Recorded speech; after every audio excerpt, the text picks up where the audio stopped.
Welcome back, ladies and gentlemen, to Wood Resurrected. This will be episode 4 of our pallet wood dining table. So in the previous episode we got the skirt put together. We used the pallet wood, we got it planed down, and we got the ends jointed and got everything glued together. And you may see it in the background on this one, and we may even get to using it. But I wanted to thank anybody who's subscribed recently. I am still working on that 1,000 subscriber mark, so any subscription helps. And in addition to that, if you hit the notification icon, you'll be notified and you can pop in and check the next episode out, so that is greatly appreciated. Any tools that I use in the episode, I will try to find links for them and put them in the description so you can pop in and pick them up for yourself. So with that being said, let's get started on this episode. So in previous episodes we got the table put together, the tabletop that is, and then we got the skirt made in the last episode. So the only thing left to make a table is the legs. So if you've been watching, what I've got is I've got some pallet wood, the 2x4s from the pallets themselves, and what I'm doing is I'm going through them and I'm marking out the pieces that I want to cut out, and then from there we'll end up putting them together. We'll be planing them down before we glue them together, of course. But then we'll get those cut down to the dimensions that we want, and we'll have our legs. So the first step, now that I've got everything marked, is to go through, and what I'm going to do is I'm going to cut off any of the material that we're not going to use or need, and it's just going to be a rough estimate. I believe these legs were going to be about 29 inches to make the table itself about 30 to 31 inches, which is a good height so you can slide underneath it and not have to worry about having to slide out or sit in some weird funky angle in order to be able to cross your legs. So it was a good height, and so all I'm doing is just cutting the ends of these boards off to prep them for the next step. So the first thing we need to do is get these boards planed down so that we can get them down to the thickness that we need, and then we can work on the other joints and we can get these surfaces done.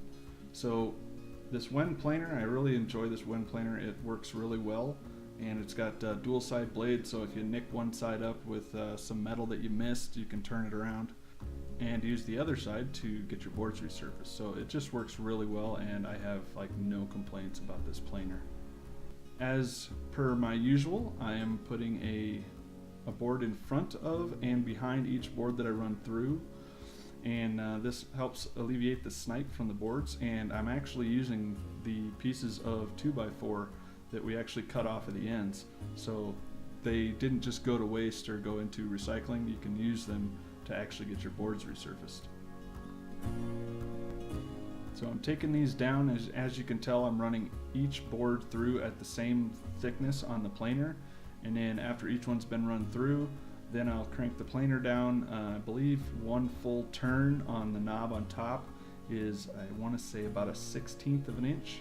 So I'm running them through, and then I'll drop the blade down a little bit, and then I'll run them all through again. And I'm doing this until I get all of the rough wood off of the top side, and then from there I can go through and I can flip them over and take material off the other side. The only thing to keep in mind is that these 2x4s I had jointed previously. You can see me doing it at the beginning of episode 1, and so these were already surfaced on one side, so I was able to just run them through because they were already flat and smooth. And now that we have all of our 2x4s prepped for the legs, we've got them planed down to thickness, so all we need to do is get a perpendicular side. So what we're going to do is we're going to run the smooth side that we just planed against the fence, and we're going to run them through and get one side jointed, and that way we can actually go through and run them through the table saw and cut them down to approximate width. So the setup is fairly simple to switch the shopsmith over so we can use the table saw. We were just using the joiner, so all we have to do is unsecure the headstock, slide it down a little bit, and then lock it back down so that it stays in place. And all I'm doing is right now I'm putting the rip blade onto the headstock, and the headstock, the end of the shaft has a flat spot. It's where you tighten your screw down. So all I did was I just turned the headstock so that flat spot was up. I should say I turned the output shaft so that the flat spot was up, and then just slid the blade on and clamped it down. And then from there we can slide our table over. And I always use a reference board because I don't want too much blade sticking out. We don't want to use any more blade than we have to. So all I'm doing is I'm setting the blade about 1/8 of an inch above the thickness of what our boards will be. And that way it'll cut through the board, but there won't be too much sticking up.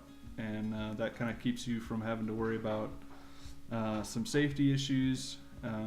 So there's less that you can snag when you're running the board through. And not only that, but it also keeps it from tearing out and from throwing sawdust at you while you're using it.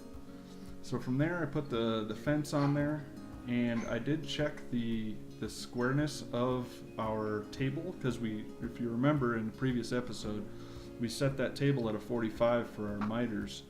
And so I just wanted to make sure that table was square again with the blade. And then from there you can make sure your table's locked down, and then you can put the fence on, and you want to measure front and back side, especially with this fence, because it does have an Allen screw in the front side of it that you can use for adjustments that will move the far end of your fence left or right depending on where it's at. So all I'm doing is I'm measuring from the miter gauge slot to the fence and making sure it's the same on both ends, and then I can make any fine-tune adjustments using the extendable shaft on the headstock itself. So once I have that set, I can fire it up, and all I did was I just ran a test board partway in, and then used my ruler to make sure that my cut was the right size. And then from there we're able to take our boards and we can run them through and get everything locked down and get them ready for the next step. So now that we got our board surfaced on 4 sides, we are ready to start assembling our legs. So it's going to be a real easy process. Essentially, we're going to glue 2 boards together. We're going to put wood glue on one side of each, and then we're going to clamp them together. I am making sure that the grain curve in the end of the board is either facing each other or facing away from each other, just to make sure that there isn't a lot of warp or twist, and it kind of makes a nice joint and it's good and secure. So all I'm doing right now is I am deciding which boards I want to put together, and then from there we can start the gluing process, which is fairly simple. All we're doing is we're putting a nice even coat on both pieces. Because we're gluing such a wide surface together, we want to make sure it's nice and even, and then from there we're going to clamp them together and let them dry. And when you're gluing surface to surface like this, it's a good idea. You can see here I'm using a clamp to kind of keep them from sliding back and forth, and I'm using that across the seam, and then once I have it secured laterally, then I can actually put the clamps on and squeeze the boards themselves together. So this will keep it from moving around on me when you're trying to get things clamped down, because that glue will make it really slick and those boards will have a tendency to slide across each other. But if you put the cross clamps on there like this, then it works a lot better. And I actually had enough clamps that I was able to do 2 legs at once, so this process was actually really quick because obviously we only need 4 legs. So now that we got our legs glued together, we're going to go down, we're going to plane just a little bit off the sides, just take them down to their final dimensions, and just take some of that wood glue surface off. And I wanted to take the moment to show how easy this planer is to use and set up. I work out of my garage, so I don't have the need for a floor planer, so this portable planer works really well. And to set it up, all I have to do is fold the sides down and you got your table surface ready. And the only thing that really needs to be done other than plugging it in is, you can see here I'm installing the dust chute on the back side, and then I'm going to hook that up to the shop vac. But other than, like I said, other than plugging it in, that's all it needs to be done. And then you've got your dial for the adjustment and you're just ready to go. So it's really simple to set up, it's easy to use, and I just couldn't ask for more. So to run these through our planer, we're going to make sure that they don't have any snipe on them.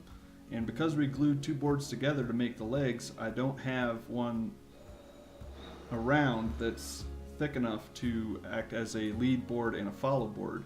So what I'm doing is I'm measuring the screws, see how far they go through, and what I'm going to do is I'm going to screw two boards together and then plane them down to about the thickness that our legs are, and then we'll have a board that we can put through the front and then one behind each leg. And that way we can make sure we don't have any snipe on our boards.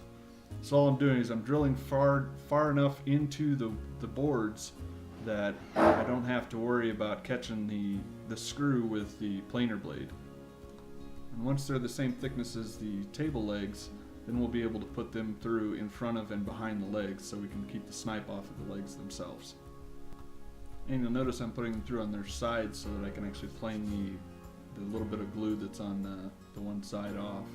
And at the same time we can run them through both on the seam and on the flat side of these legs to make sure that they're nice and square. Okay, so we got all our pieces assembled. We got the legs done. In a previous episode we got the skirt put together, and in the two before that we did the tabletop. So at this stage we've got all our pieces, and all we have to do is begin by sanding them down using various levels of sandpaper. I believe I start with a 60 grit, then we use a 100 and a 220. And we use these in different locations depending on which part of the table it is and which part's going to be used. To start, I put the tabletop on my woodworking bench, and it's upside down, and you can see all the glue drips that are left from when we glued it. And all I'm doing is I'm using a fairly wide chisel. I think it's like a 1-inch chisel, and I'm just going across and I'm taking all of this wood glue off so that we don't have to worry about sanding it.